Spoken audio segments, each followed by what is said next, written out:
Welcome back to Matchbook's weekly NFL betting podcasts. Weird week last week, guys. I felt like it was a losing week, but actually looking back on our records, 10 bets in, we had 5 winners. So it's a bit of a split week, but I suppose best bets, clean sweeps are gone. The only one who kept it, and I'll introduce him first because he deserves a lot of props for the Packers, is Mr. Drew Dinsick. Aaron Rodgers, he's back. He's back. Yeah, was he ever gone away? Was he ever gone away? I don't think it was. No. Well, he went away for a little while there at the end of the McCarthy era. I would say he was away. But no, it's always a good feeling when you can eke out a win, not just beating the home team, San Francisco Niners, who are a formidable opponent, but the referees as well. So it was a tough sweat on Sunday night, but get the W. And ultimately it was an super exciting ending. I thought I can't really come away from that with much of an upgrade for the Packers. Honestly, their defense still has some huge questions. The way that they kind of gave up some soft points there in the second half was pretty troubling. Took their foot off the gas a little bit offensively in that game, which was a little troubling. Matt LaFleur going for field goals when he should go for the jugular late in that one was a little troubling. But ultimately it was a big win, so I was happy about that. Yeah, your any other bet section's quite good as well. Washington Bills over 45.5, easy winner, and Falcons Giants under 48.5. That would not have clipped if we were playing this game until Wednesday, I would suggest. Rob Pizzola from BetStamp is also with us. Rob, tough one for your best bet with the Patriots at home to the Saints. It nearly got up. There was almost a threat of a backdoor cover with Mac Jones as well, but it just didn't really feel like there was that kind of game that was going to get there. Yeah, I agree. I mean, ended up only losing by half a point, but it didn't really feel like a half-point loss just because it was kind of chasing the total the entire game. And late in the game, the Patriots actually had 2 drives into Saints territory, but because they were trailing by so much, there was no need for them to kick a field goal. It was like touchdown or nothing type of thing, and they turned it over on down. So it happens. I actually do regret it quite a bit watching that game back in full. I have some learnings from the Saints just in general, and probably not a team that you ever want to bet the over on over the course of the year with how they're managing that offense right now. West Germany's finest, Fabian Sommer. It was probably one of your worst weeks ever, according to your Slack channel, mate. It happens. You have winning seasons the last couple of years. No one can deny that. It's all there. The hard facts are there, but this was just a tough week. Yeah, probably really, I think the worst week that I've ever had. I can't remember a worse week and getting just in betting. I hope not in general. Just in betting. Ugly week, and I also lost my best bet on the Bucs, who got completely outplayed by the Rams offense. Kudos to Sean McVay and Matthew Stafford. Great game. After cornerback Jamal Dean went down, there were some huge holes in the secondary, and they exploited it all day long. They simply got outplayed. Yeah. Ordinarily at this point, I would take week 3 takeaways, but I think you guys covered it there. So there's a lot of really, really good games on the slate tonight. We're going to cover, first of all, Raiders, Chargers, Monday Night Football, Bucs, Patriots, Ravens, Broncos, Browns, Vikings. And I'll be honest, there's another 4 marquee matchups that we're not even going to get to, but we may get to in our any other bet section. Before we get to that, I just want to tell people about the very specific an exclusive sign-up offer for NFL customers at matchbook.com. If you're listening to us today or you're watching this offer is just for you guys. Nobody else. This is only available for you guys. When you're signing up at matchbook.com, enter the bonus code NFL20 for a free 20 quid bet after you, of course, bet 20. So it's bet 20, get 20, and enter the bonus code NFL20 when signing up. And in all honesty, I'm probably biased in this, but if you look at OddsChecker or other price comparison websites, closer to kickoff on Sunday especially, you will see that Matchbook invariably is the best price. So you're going to get a free bet as well to go along with that. All right, first up, Monday Night Football. All of a sudden, this AFC West matchup is for the AFC West leadership. Vegas Raiders at the Los Angeles Chargers. The current money line at matchbook.com, as you can see it on screen there. Are the Chargers 1.6? They're favorites here. The Raiders 2.58. The Raiders getting a 3.5 point start on the main handicap line at 1.89, and 52.5 is the total, slightly shaded towards the under. Drew, on your own podcast last week, you backed the Dolphins, you opposed the Raiders, but you're with them this week.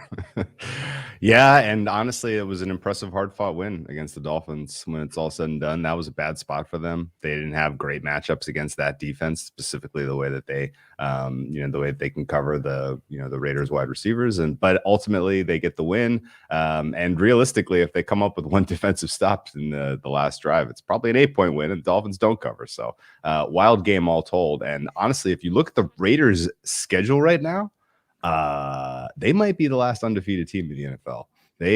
This is obviously a tough test, as they are a 3.5-point dog on the road. But after this game, they get Bears, Broncos, Eagles. They get the bye week and the Giants. So you could potentially have an 8-0 Las Vegas Raiders team hosting the Kansas City Chiefs week 10.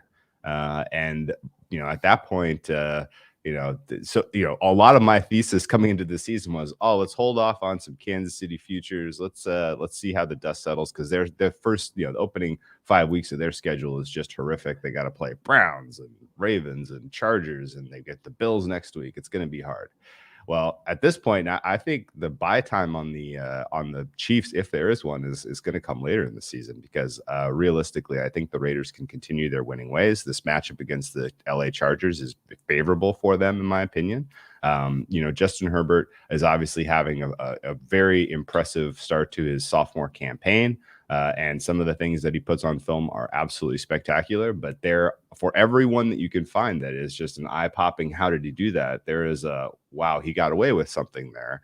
And he does have a tendency still to really not have a great sense of, on the low leverage moments of the game, just how to run a clean offense. And it's going to make the games a little bit, that much tougher. And going up against an opponent like this Raiders team that is absolutely, they have mastered the key to offense in 2021 NFL, in my opinion, which is misdirection, right? If you can just put a little bit of confusion on the defense, you can overcome what is, some of the better defensive schemes in the NFL. And that was the main takeaway that I've had pretty much from every Raiders game we've seen so far this year was, man, like did they put Hunter Renfrow in a perfect spot that absolutely no one saw coming, and Derek Carr anticipated it, got the ball to him on time accurately, and Derek Carr has taken a meaningful step forward in terms of his ability to operate in the pocket even when under a little bit of pressure. They've had offensive line cluster injury already this season, and I would have thought that would have completely unwound this team, yet here they are 3-0, kind of succeeding in spite of that. To a degree, I think the injuries to the likes of Josh Jacobs maybe helps this team, because they're putting more of the game on Derek Carr's arm, which is huge. If as we go through the season they start to regress into, we're going to get Josh, we're going to get Jacobs more involved now that he's healthy and it's the winter and blah blah blah. I'll probably cool on them overall. But for now, at least, the Gus Bradley scheme is succeeding much more than I thought was ever possible. Like, the fact that a scheme change can take the Raiders defense that we saw last year and turn them into this unit is mind blowing. Realistically, they probably should have, held the Ravens to fewer points than they did. They should have held the Dolphins to fewer points than they did, if you just kind of break down how those, what those box scores look like. I think they can hold down this Chargers team that is still sort of figuring themselves out on offense. And of course, the situation, not great for the Chargers here, coming off of a very emotional win in Kansas City that was very close, and coming home to SoFi Stadium, where the Raiders probably going to have a decent advantage in terms of home fans. This could be a weird, ugly, strange scene just in general on the primetime Monday night game. But I think the Raiders are alive here to pull off the upset. And the fact that you're going to give me 3.5 points in a divisional game where there is marginal difference between these two teams and no home field advantage, I will take those 3.5 points every single time. Rob Pizzola, I don't think you have a major opinion in terms of a bet in this one, but talk to me about the Raiders for a second. How much have you adjusted your preseason view of this team, given that they've beaten 3 very decent teams? Definitely, even with the Dolphins, they're all above 500 teams. I think I'm actually less confident in betting Raiders games than any other team in the league right now because of the way that I thought they would. Like, I didn't think the Raiders were going to be a good team this season. Like Drew said, they've survived a cluster injury problem on the offensive line, which I thought was going to be a major problem for them, considering they lost 3 major offensive linemen in the offseason. They came into this season with one of the worst offensive lines in the league, and somehow it's been able to hold up. So it's very difficult for me to know what to make of the Raiders just in general here. And, you know, I look at, they've played Baltimore, Pittsburgh so far. They kind of got lucky in those games in the sense that Baltimore had some injuries in the secondary going into that week. Pittsburgh loses their entire defensive line for the most part playing against the Raiders. But last week they fall behind 14-0 to the Dolphins. And they just, after they got that safety in the end zone, which seemed to change the game, they were just like a machine where it looked like they were completely unstoppable. So I really don't know what to make of the Raiders right now. But I will say this, the offensive line is holding up. They have a pass rush this year. Their pass rush win rate right now is 51%. It's top 10 in the league. I think that mitigates a lot of the problems they have with their personnel on defense if they can just get after the quarterback. And so far they've been able to do that this year. So I think there's a lot of ways that the Raiders can go, but certainly I've adjusted them going into the year where I thought they were legitimately maybe a bottom 5 team. And I no longer think I was even close to remotely right on that. Suma, again, I'm not totally sure if you have a massive edge in this, but you can envision a bit of a track meet potentially here in LA on Monday night. Yeah, I wouldn't touch anything at the current prices. At Chargers -3, I was kind of leaning towards the Chargers. Then on Monday, the line got blown up. The total has been coming down a few cents. If it comes down even more, I might get interested in the over because I can see a path where both teams can put up enough points to put this over the total. Both offenses, first of all, apology to the Raiders. I was really way too low on them going into the season. And I think big kudos to John Gruden because what he's doing with that personnel right now, it's pretty amazing to watch. I mean, they have guys like Henry Ruggs, Brian Edwards, Hunter Renfrow, where basically no expert was really high on going to the season. And he's just putting everyone into a great spot to succeed. Derek Carr is playing like a top 10 quarterback right now.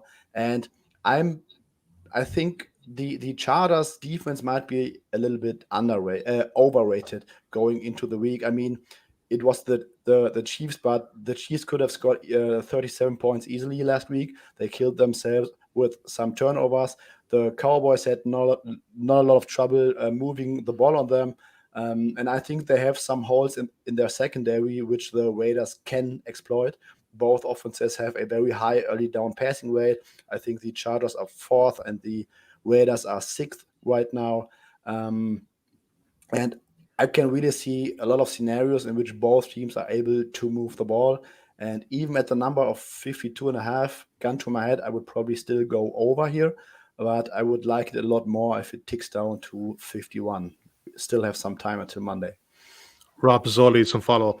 Yeah, something that's caught my eye with the Chargers specifically is going into last week's game, we talked about, or it was kind of talked about in the community that they would see some positive regression in the red zone, right? Because early in the year, they had 10 trips into the red zone their first 2 games. They scored only 3 touchdowns. Then last week, they play the Chiefs. They get into the red zone. They're scoring touchdowns. Now I'm looking at the Chargers, and I'm seeing that they're 55% on third downs so far this season. That's over 10% higher than they were last season. And just to put things into perspective, 55% is an astronomical number. Green Bay is the only team in the NFL last season over 50%. They're only the second team in the entire decade to finish over 50% in one season. So I think the Chargers are definitely going to go downhill in terms of their third down conversion percentage as the year goes on. To me, that lends itself more to unders than overs just in general with the Chargers. But that's just something that's really caught my eye with them because they do look really good offensively, but I don't think that's sustainable on third down for them going forwards. I will say with Brandon Staley, you look at that finish last week, there's no way Anthony Lynn is calling half of those offensive plays. Let me tell you, they're probably punting the ball to go to overtime. Most likely. Absolutely. Yeah. Yeah, absolutely. Yeah. they're still getting the illegal procedure to move from 4th and 5 to 4th and 9, but then 100%. Yeah, absolutely is. No, I love to see it. He's a rookie head coach, but he's a good one, I would suggest. All right. So the consensus there, Drew, I'm gonna stay with the hot hand here with you. We're gonna take the Raiders plus 3.5 at 1.89. Yeah, 3.5. Look, we're getting a hook. Nothing wrong with that. Like I mean, just to close the book, 3.5 implies that the Chargers are like significantly better. Yeah. I agree at that number. I think at 3.5, it's Raiders or nothing. And I do think that we are going to talk about this a lot. And Drew already mentioned it, but these home games in LA, especially now with the travel, they're going to get the California Raiders fans and they're going to get the Las Vegas Raiders fans as well. It's going to feel like a road game, like all the Chargers home games do. Yeah, LA is definitely more of a Raiders town than it is a Chargers town, if it's anyone's town, even with the Rams there. All right, next game, Tampa Bay returns to Foxborough Sunday night. Marquee matchup on Sunday night. The Bucs at 1.37.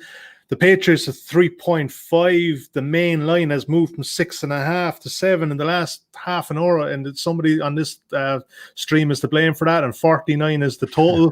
And let's go to that guy who is to blame for moving this line to 7. Now, you can get 6.5 minus the Bucs minus 6.5 at 1.84 currently. But Suma, why did you back the Bucs minus 6.5? And spoiler alert, I will not give out any more of your Stack Channel plays because I do know it's a subscription service, but that's the only play I'm giving out to the public. You're muted. You're muted. Yeah. Moving lines and muting himself. Yeah. Sorry, guys. So last week the Bucs got outplayed by a very good Rams offense, but that didn't change my perception about the Buccaneers at all going into this week. The Bucs will get Antonio Brown back. He's been on the COVID list since 7 days now. I expect him to come back very soon. Gronk shouldn't be an issue, so the Bucs have their full set of weapons back again. And if we look at the Pats defense, they are better than last year. They have a much improved front seven, but I still have some question marks about them.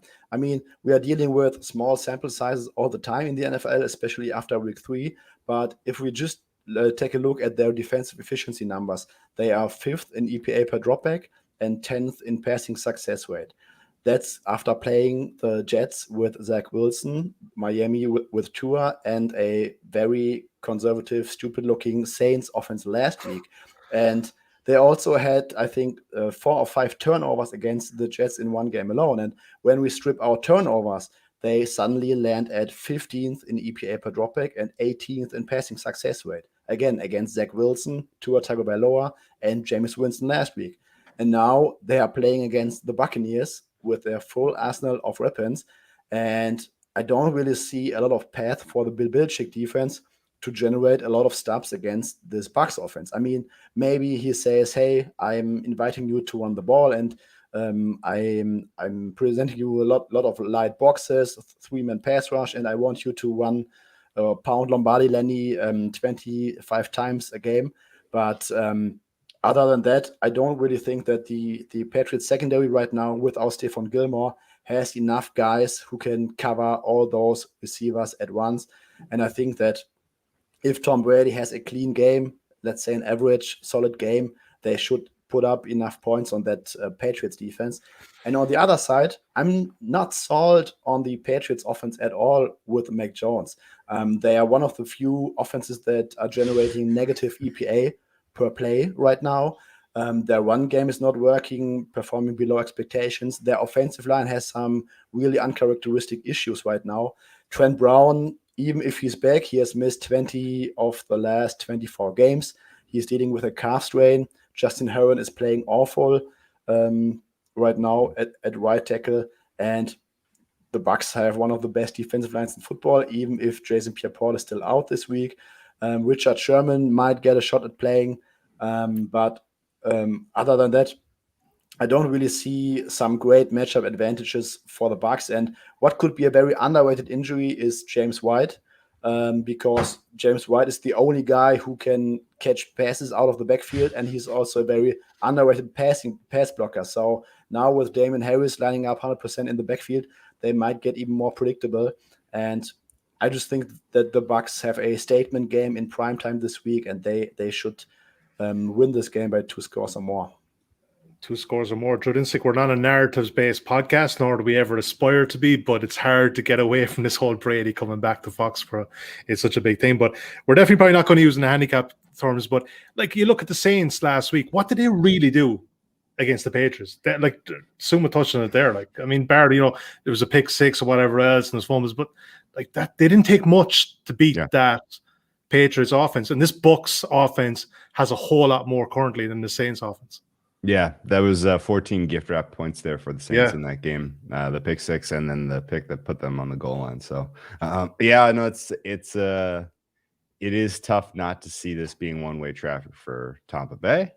And we're not a narrative-y based podcast, but I find it difficult to believe that there are not motivational factors that come into play over the balance of a 17-game season. You're going to have games circled. You're going to have games that you're saving a little extra for one way or the other. And even if they had not, even if they had gone out to LA and gotten a win last week, I still think it's pretty likely that Tom Brady would like to show up for the Foxborough fans. And what does that mean? Does that mean he has, a 5 touchdown performance in him? I hope so. I think the Bucs team total over is a good look. The points that Suma raised, I thought were all fair. I have not played the Bucs on the spread here. My fair on this one is 6.5. So it was pretty much right on the number after the initial move.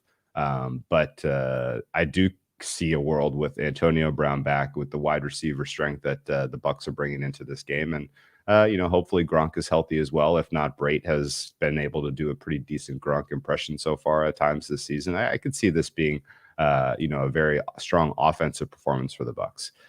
Reason I did not lay the points is the Bucs defense was wildly disappointing against that Rams team. Now, can the Patriots take advantage of that? Probably not. They don't really have any wide receiver strength whatsoever. They are trying to get it done with running backs and tight ends. Their running back room, as Suma mentioned, is missing maybe its most important piece in James White. And the game is going awfully fast right now for Mac Jones. I had expected this Patriots offensive line to be top 5. Right now, they're performing league average for me. This is there are a lot of questions about a Patriots team going score for score with the Bucs. Particularly if they are ever in comeback mode, right? Like the Patriots' only chance really to win this game is to get a score, a stop at a score, and then play from ahead and just try to, just completely keep the ball out of Brady's hands, because I don't think the Patriots defense is anywhere close to strong enough on the back end to defend this wide receiver set and the type of offense that Brady is running right now. Ultimately, the team total for the Tampa Bay Buccaneers is the way to attack in my mind. Low total in general here for a Tampa Bay game, considering the way their defense is playing. I would not be worried about a backdoor. So in terms of game state, Bucs being the right side makes all the sense in the world to me. Rob Pizzola, what are you making of this one? Yeah, a tough one for me, because I do love the matchup advantage for the Bucs offense against the Patriots defense. And the Bucs struggled offensively last week, but as Suma mentioned, Antonio Brown was out there. They lost Rob Gronkowski for a lot of the second half because he had to go to the locker room to get x-rays. So wasn't really the full complement of weapons. And it was the Rams. Like, the Rams have one of the highest pass rush win rates in the entire league. The Patriots have the 8th worst pass rush win rate in the entire league so far this season. There's a very good chance Tom Brady is going to have clean pockets to pick apart this defense. So I like that matchup advantage. I just can't get over the fact that the Bucs defense has been dissected by everyone this year. And, Dak Prescott and Matt Stafford are one thing, but you look at Matt Ryan in that week 2 game, he had a lot of success through 3 quarters, and Matt Ryan has not had a lot of success so far this year. In fact, if you put his numbers in terms of EPA per play, success rate, even air yards next to Mac Jones, you really can't notice a difference between them this year. They've been almost the exact same type of quarterback in terms of metrics. So I do think that there's an opportunity for Mac Jones to move the ball here. I think kind of like the Bucs cluster injuries at cornerback right now with Murphy Bunting out and Jamel Dean being injured. I think there's an easy way to attack this team right now. And whether or not the Patriots are competitive in this game, I don't know, but I think that back door is going to be open for a large majority of this game, at least late into the 4th quarter here. If I had to pick something, this, like Drew said, this seems like a low total for a Bucs game because it is. I mean, up until last week, the Bucs are dropping 30 points on every single team that they played since the bye week last year.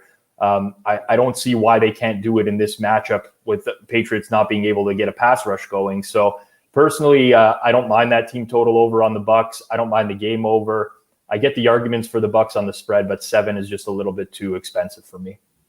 Drew, just on that team total, so we won't have it up until later in the week at matchbook.com. A lot of places are like that.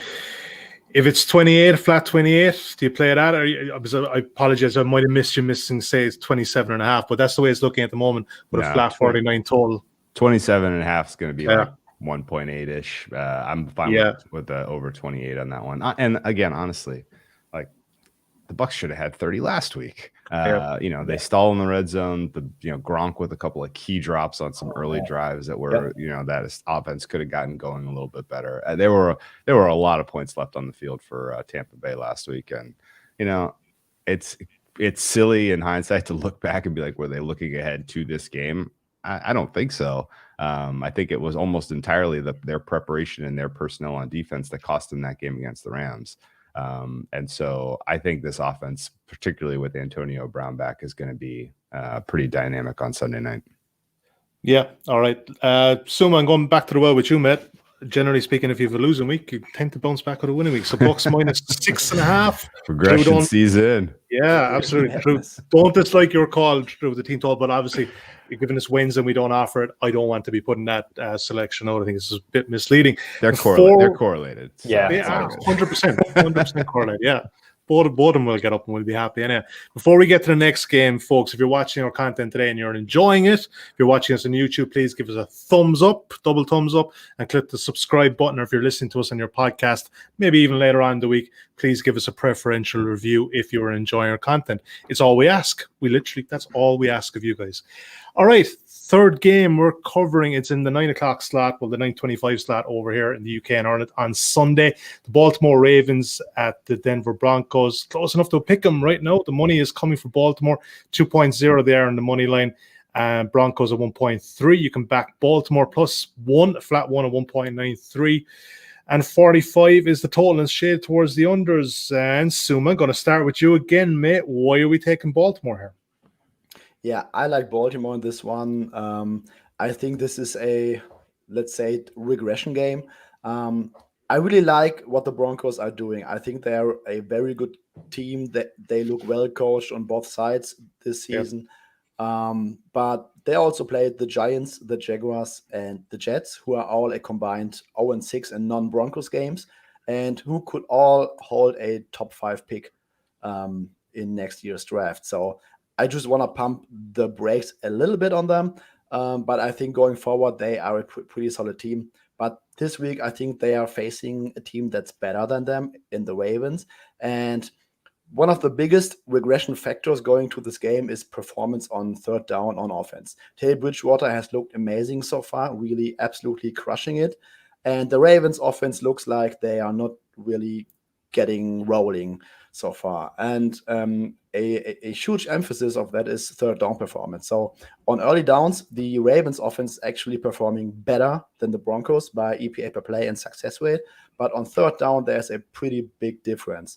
Right now, on third downs alone, the Broncos are second in the league at 0.57 EPA per play, and the Ravens are second worst at minus 0.58 EPA per play. So horrible on third down. Just remember, I think both Marquise Brown drops last week came on third down, which were absolute dimes by Lamar Jackson, but he just had some very poor drops.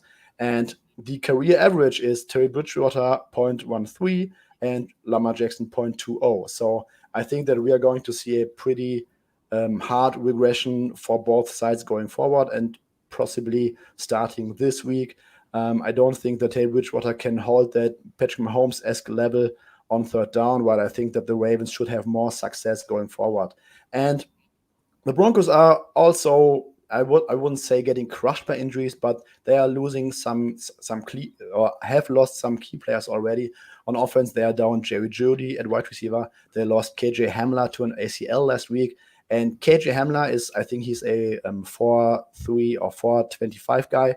He really has some deep speed. And with him on the field and with him off the field, there's a pretty decent gap in what the Broncos passing game is going to do. When KJ Hamler has not been on the field this season, Teddy Bridgewater's average depth of target drops from 11.4 yards to 6.4 yards. And their deep throw attempt rate goes from 31% to 11%. So when Hamler is on the field, they have really tried to get their deep passing game going. They have been aggressively throwing downfield. And without Hamler, it's pretty much a dink and dunk game. And they also showed that against the Jets on Sunday. I had that impression.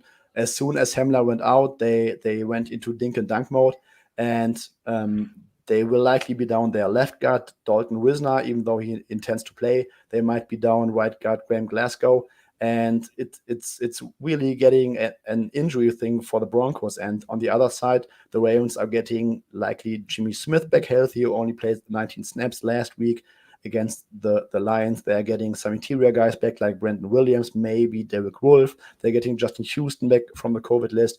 So while the Ravens defense is getting better, the Broncos offense is losing some players. And I don't think that we are going to see a big Broncos offensive performance this week. And on the other side, the Broncos defense is very good, but they are also down Bradley Chubb, linebacker Josie Jewell. And this will be the first real test for them defending that Ravens offense that should see some positive regression on third down. All in all, I like the Ravens here. I think when they were plus money line, we were getting the better team as an underdog. And yeah, I think that the Ravens should take this one home. Rob, what are you making of the Ravens following these last couple of weeks' performance? They just strike me as a team that's hard to trust, right? Offensively as well. Just something isn't quite right there. But look, I suppose we kind of have to detach as bettors and just view every matchup per matchup. But even in the bigger picture, would you be worried about the Ravens for the next couple of weeks? Well, I think there's a legitimate cause for concern, but let's also remember that they've been hit pretty hard by injuries so far this season as well, right? I mean, losing Marcus Peters right before the season starts, and then they lose Chris Westry in week 1 as well. So that hurts their cornerbacks. When then Jimmy Smith was on the shelf, they finally get Jimmy Smith back. They got some bodies returning on defense. So I think part of what we've seen so far is just the Ravens being affected by injuries. I think a lot of people are going to look at last week and see that they needed a 66-yard field goal to beat the Detroit Lions. And yes, they did, but it's a little bit misleading. I watched that game in full afterwards. The Ravens had actually a lot of what they wanted to do on off. Marquise Brown had some huge drops in that game, massive drops. We're talking about the guy could have scored 3 touchdowns, ended up dropping all 3 of those balls. And that's a completely different game if he catches those. And I think that's just like a product of bad luck in general. The one thing that I'll add to Suma's breakdown, I really agree with what Suma said just in general. I don't think this is a massive edge, but I think the Ravens should be a very small favorite in this game instead of an underdog. We know that the Ravens have always been successful running the ball. They have a top 10 rush offense in terms of EPA per play and success rate this year. This has kind of been the bread and butter under Lamar Jackson because he does a lot of those RPOs. He uses his legs, however he wants to. He's just such a talented athlete. I think the Broncos are going to have a great defense this year, but I especially think they're going to excel against the pass. I'm less convinced in their ability to stop the run as the season goes on. And I think this is a decent matchup for the Baltimore offense. That's not to say the Broncos don't have any good run stoppers. It's not true, but they really excel in the pass rush. Their secondary is solid. I think this is a tougher matchup for them. And if we go back to the summer, like if we look at what the line was before the season even started on this game, it was Ravens -3.5. And I think it's fair to say the Broncos are better than we thought they were, but they've also played a very cupcake schedule. And I think when you look at the Ravens, just in general, the Lions game last week, very misleading. They did beat the Chiefs, and the week 1 loss to Las Vegas doesn't look so bad right now with the way the Raiders are playing either. So personally, I think it's fine to make an adjustment from that preseason line, but to go all the way to Broncos favored, I'm not buying it. I still think the Ravens are a slightly better team. So I agree with Suma. I think there's value in Baltimore here. A small bit of disrespect towards cupcakes when you have the Giants and the Jets on your schedule, or whatever the sphere is beyond the cupcake. Jeez, yeah, cupcakes are comfort. Cupcakes are wonderful. Excellent. You have a birthday at school, you get cupcakes. Yeah, they're a manly meal. Drew Dinsick, Ravens for you. Yeah, Ravens for me on this one, and I think that it was a perfectly good breakdown of all of the advantages on injuries by Suma, a perfectly good breakdown on the kind of overreaction by the market and the matchup advantages by Rob. So I don't have a ton to add. I'm curious from the guy's standpoint, as you try to read this market, there's obviously resistance. Somebody's out there going against us on the Broncos. They are walking to the window and laying a point and a half here. Do you think there's something we're missing? I mean, the situation's not great. The Ravens are second week in a row on the road. They're going to altitude early in the season. That might mean something, but it's tough for me to find any matchup advantage that I especially like on the other side of the ball. Yet somebody out there is just going to town on Denver because this should have flipped favorite already. And it's not. Yeah. I mean, for me, Drew, I guess you can't really dock Denver for who they've played, right? I mean, their schedule's the schedule. It's not like they've won these games in a close manner, right? They are shellacking these other teams. So I think there's reason to believe that they are the real deal. So I can get that. Like, this kind of reminds me a little bit of a game later in the year last year, which was, I believe, Pittsburgh and Buffalo, where the line, like, nobody was really ready to believe in Buffalo just yet. And it was like, Pittsburgh's still this great team. And kind of the market started to move towards Buffalo. And a lot of people, I think, were caught off guard because they're like, no, this is way too much value with the Steelers to pass up. That's something that's crossed my mind here. And then just the last thing I will say, and this plays into my number, like, this is a factor in my numbers and everything. And my number makes Baltimore a favorite in this game despite this. But if we look at what the Ravens do on defense, they're a pretty blitz-heavy team, right? That's always been like Wink Martindale's thing. He loves to blitz. And I pulled up Teddy Bridgewater's numbers against the blitz this season. He's 17 of 17, over 10 yards per attempt, 4 touchdowns. I'm interested to see how that plays out without KJ Hamler being there and a deep threat and being able to lob it downfield, because a lot of those have been big plays. But he's excelled against the blitz as well. So I don't want to, like, I'm not making the case for the Broncos here. I like the Ravens, but I could see why somebody could come in and say, well, you know what, maybe Denver is way better than we think. And because they've played this easy schedule, people are not realizing it yet. I can kind of buy that argument. I will say it's just something on the Broncos, Drew, and this only applies a matchbook, but I was looking back through the first 3 weeks.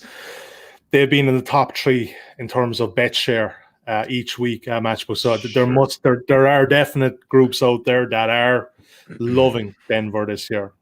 Yeah, and to a degree, if they keep rewarding you, you keep going back. You keep going back. You keep, that. But at the same time, like, Teddy covers a QB. Jeez, man. That's another thing. The degree to which this has moved from the preseason to now, it's almost impossible to be that wrong about two teams that are known quantities, right?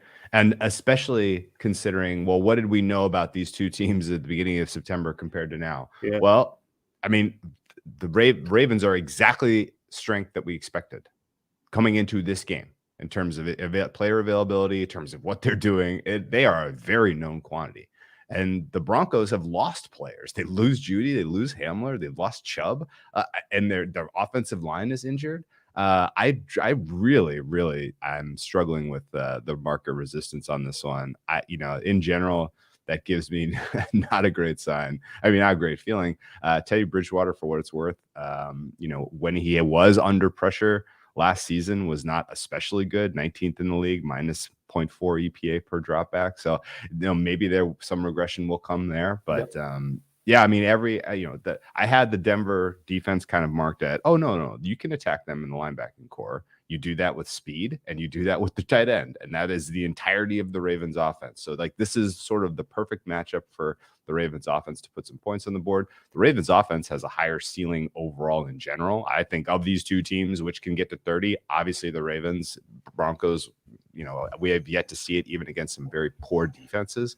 I think I'm not in any way, shape, or form sold that the Broncos ought to be favorites here. My fair price is pretty close to the preseason look ahead at Baltimore 3.5. So, and I've adjusted Denver up. So This is a tough one for me to wrap my head around. This is either going to be one where we pat ourselves in the back next week, like, can you believe how easy that handicap was, or we are asking questions about, are the Broncos really this good? And I mean, I maybe Rob, you could be right about maybe they are better because they are shellacking the bad teams, but of the teams that are kind of right now in the playoff mix in the AFC, if you were to say which of these is a fraud that will fall off, I would circle the Broncos personally. Yeah, you guys know better than I do. Trust your numbers. That's what you have them there for. Otherwise, you just throw it all out. And yeah, Ravens +1 currently available at 1.93. Look, we could speculate all day if this market is going to come back or not. Suma, go on. Just one more thing before we move off this, man. Yeah, I mean, I'm counting both as inactive, but there's an outside chance that the Ravens might get Ronnie Stanley and Rashad Bateman back this week. I don't really think the chances are high. Stanley was getting a second opinion on his knee, and Rashad Bateman is practicing for the first time today. But there's an outside chance that they are playing, and that would be a boost for Baltimore. But I'm not expecting it. All right, guys. Terrific breakdown on that one. Like it, Ravens +1 at 1.93. And let's see how that market moves throughout the week. Last game we're covering on the main slate is a good one. Like, if I told you a couple of years ago that Browns and Minnesota would be a great game, but this is actually a really good matchup. Let's take a look at the betting as we have it currently at matchbook.com. The Browns are favored on the money line at 1.8. The Minnesota Vikings 2.16. The Vikings getting a 2-point start on the main handicap line at matchbook.com, and that's currently 1.97. And 51.5 is the total. And Rob Pizzola, to start with you. If you're backing it under, you're better off backing it like probably 51.5, maybe not under 50.5. But what are you making of that number? You may have got a better number early in the week, but you generally like the consensus that this will be a bit of a slowdown offensive game here and under 51. Yeah, I think this total is just a bit too high, and 51.5 is the lowest number I would play it at just in general, but I think it's still good at that number. And it's kind of just how I see these offenses attacking the opposing defenses, because first of all, you look at the Browns this year offensively, number 1 in rush EPA, 14th in drop back EPA. I know Stefanski heavily utilizes play action, but Jarvis Landry's out of the lineup. The receiving core is not as deep without him there. And that's not to say it's bad. Obviously, you still have OBJ and Peoples-Jones and Higgins. It's not bad by any stretch of the imagination. But the Vikings defense is 6th worst in the league against the run. And I suspect the Browns are going to want to run the ball in this game because that is going to be an easy path to success for them. Their offensive line is solid just in general. I think they have whatever they want on the ground. So from that standpoint, I see a lot of clock ticking, a lot of running plays for Cleveland. On the other side of things, the Vikings offense looks great, but they're about to see arguably the league's best pass rush against an offensive line that is probably going to be one of the worst in pass protection by the end of the season. So I don't think they're just going to have Kirk sitting back there in the pocket coming under fire from Myles Garrett coming off the game that he had last week. We know that the Vikings already love to run the ball. I see this being a run-heavy game plan for them as well. So I look at the game plans for both offenses, think they're going to run the ball quite heavily. And then I look at the pace of play for the game as well, which you have to account for when you're looking at totals. And if we look at neutral game states in the NFL this year, Minnesota runs the 7th slowest offense. Cleveland's the 12th slowest. So the total at 51.5, which is well above a league average total this season, I think that number is too high based off of how I see this game playing out. So I do like the under here. I think that this one's just a touch too high. Drew, you like the Brownies here? Yeah, and hearing Rob's breakdown, all I heard was, in the back of my head, I'm like, Myles Garrett, Defensive Player of the Year. We're building a little bit of momentum here. That's all I'm hearing. If enough people say it, like he's going to get it. Good luck to Mr. Kirk Cousins staying on his feet. But no, in seriousness, the way that the Browns defense came together last week from a cohesion standpoint, granted they were going up against a rookie quarterback, and so far in 2021, the theme of the NFL has been rookie quarterback struggling. So it's tough to be too excited about what the Browns defense looked like last week. But I did love kind of the integration of JOK in that secondary, taking over some of the linebacking roles for the injured linebacking core was exciting, because he's a really exciting player. On top of the fact that you're getting really strong performances now finally from the additions of Hill and Johnson. Denzel Ward is playing better. So, really like the secondary, which was sort of the key to the Browns hitting their ceiling this season, was that unit playing more cohesively. And this is a test. This is a true test, because Kirk Cousins is playing at a top 5 QB level. That's not debatable. Justin Jefferson and Adam Thielen are probably your top, they're in the top 3 in terms of wide receiver duo in the entire league. And they're going to have, if you do well offensively in this game, you're going to put Kirk Cousins in his favorite place to be, which is comeback mode, where he's slinging it away.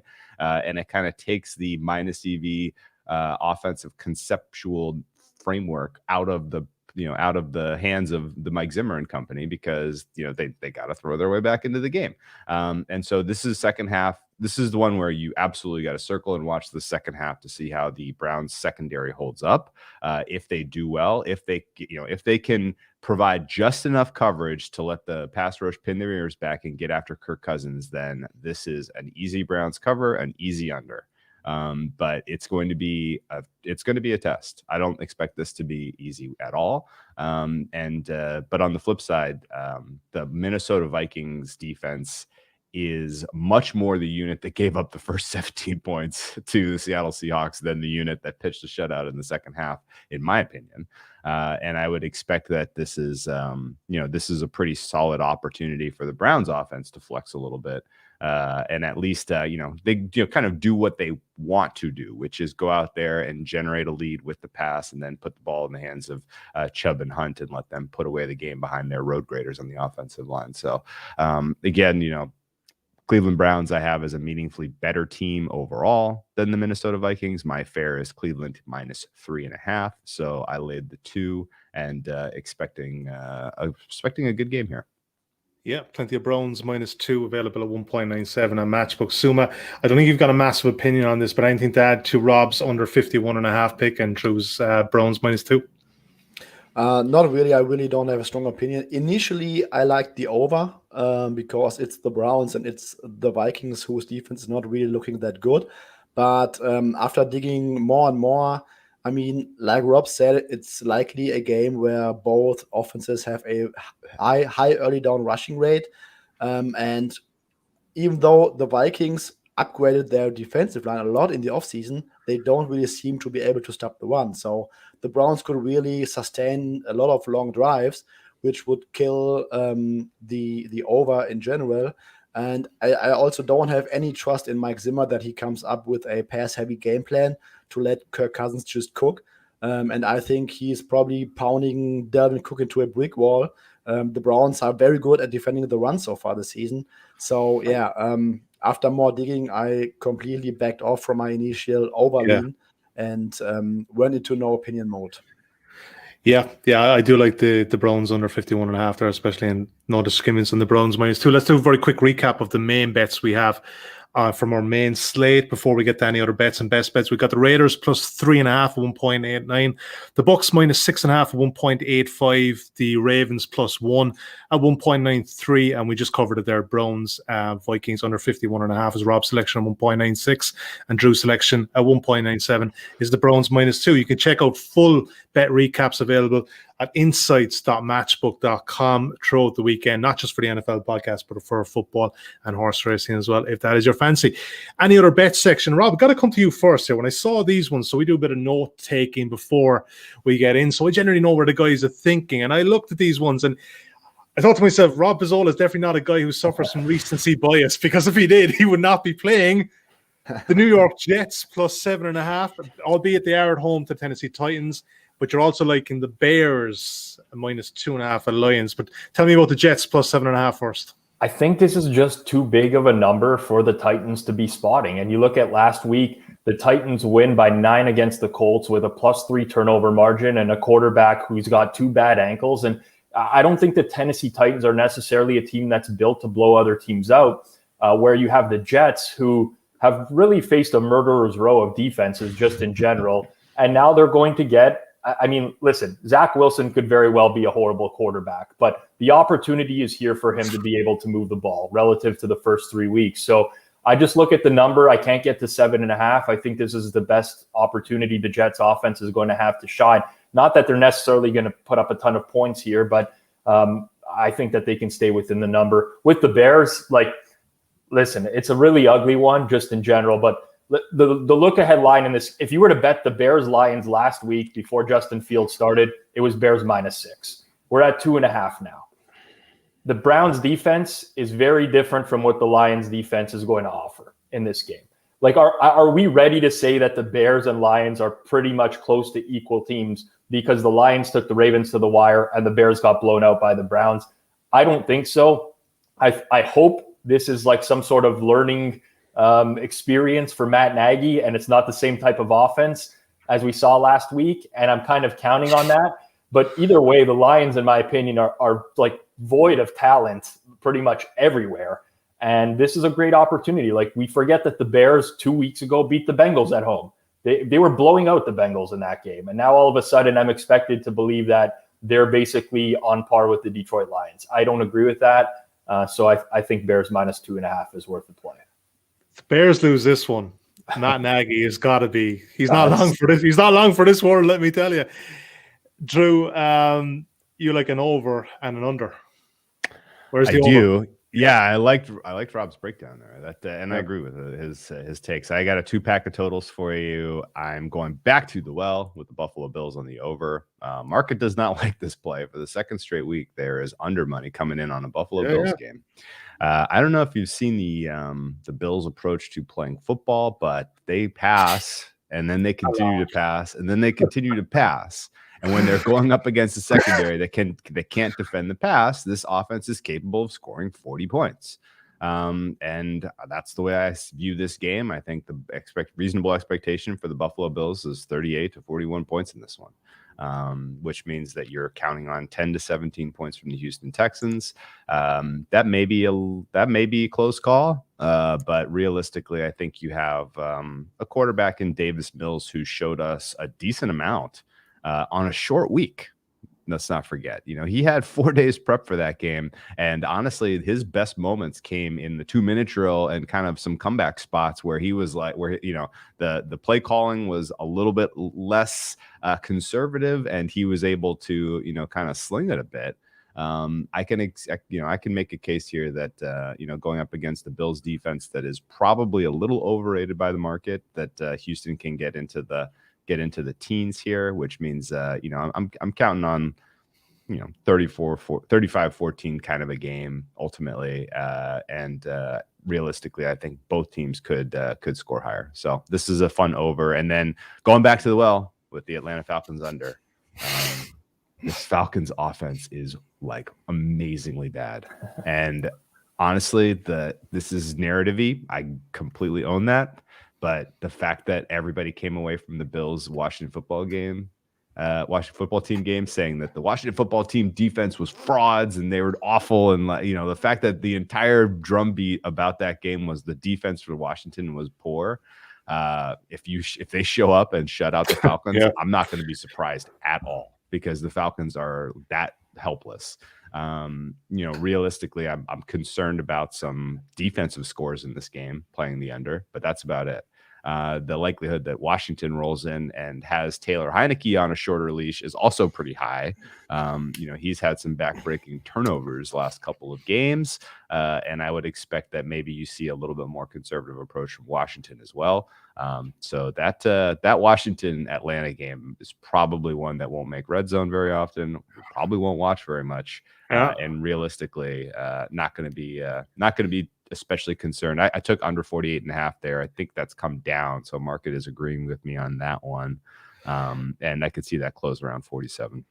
Yeah, 48.5 is currently available at 1.85. Heineke might be on a short leash, but I would suggest that Matt Wright mightn't have that long a leash either. And then we get the Rosen one. He's coming back. He's just, I can't wait to see that. That should be fun.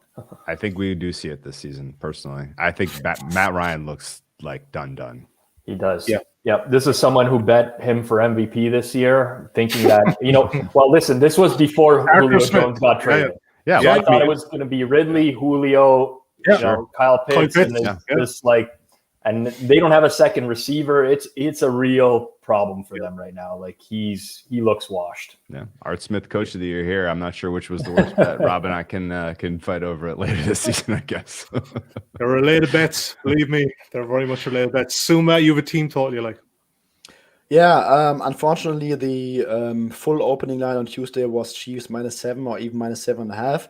And not under a touchdown. So I'm going with the team total here, which is probably going to be 30.5 at Matchbook by the end of the week. And Chiefs, everything under 31 should be automatic, in my opinion. I mean, first week, they scored 33 against the Browns. Then they scored 35 against the Ravens. And then last week, they scored 24 points, but they had 3 turnovers in Chargers territory. So usually 30.5 should have been a no-brainer there as well. Chiefs offense should roll, and everything under 31 should be worth a bet. All right, like I said, that'll be up on site at matchbook.com a bit later in the week, maybe Friday afternoon. Best bets time.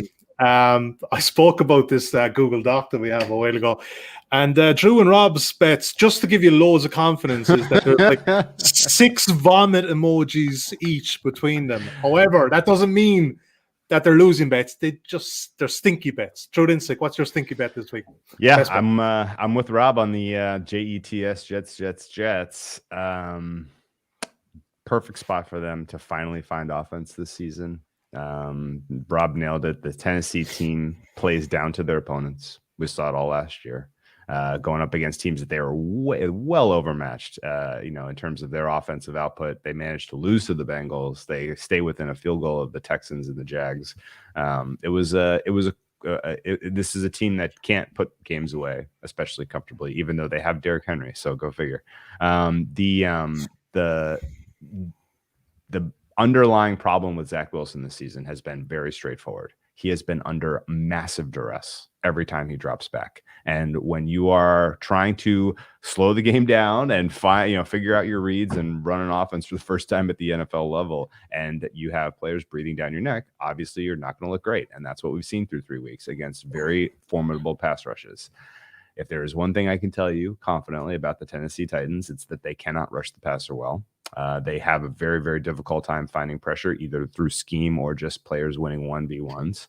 So I think this is a good opportunity for Zach Wilson to finally put up a little bit of offense. Robert Saleh's defense is playing well above their talent level so far this season, even in 3 losses. And so I think this is going to be a very competitive game, and I will happily take the Jets plus 7.5 as my favorite look of the week.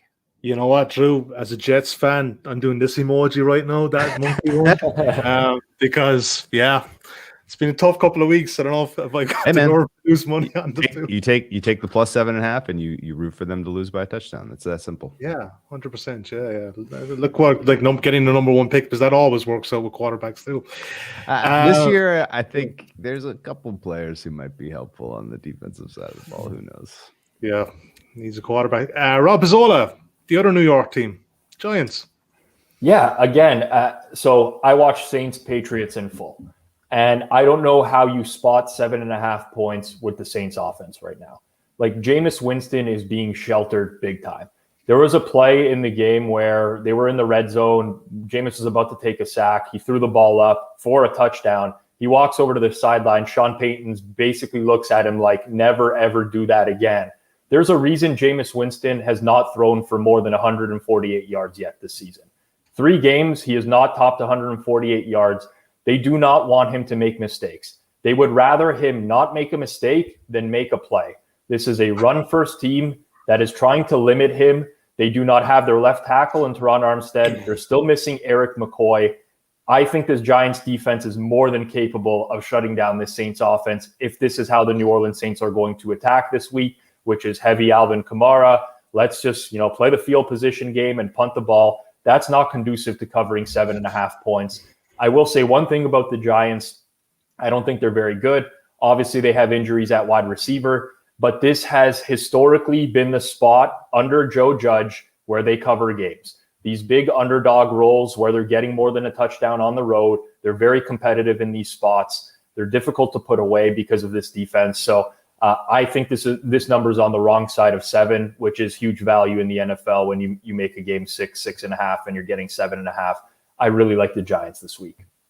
And we saw some amount of Taysom Hill the last night, way too much. If Jameis is the answer, that interaction between him and Peyton after he came off after throwing that whatever it was, he's just like, don't ever do that again. But he just knows this is what Jameis does. This is what he does. He just throws it up there and panics. Suma, your best bet for week 4. I'm not totally sure what we have week 3 up in the banner, but it's a week 4 best bet tonight.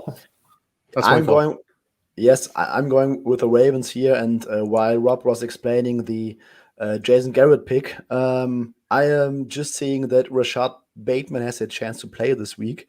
He just came off IR, and I think that should boost the Ravens. I'm rocking with the Ravens. All right. Ravens money line, are you taking them +1?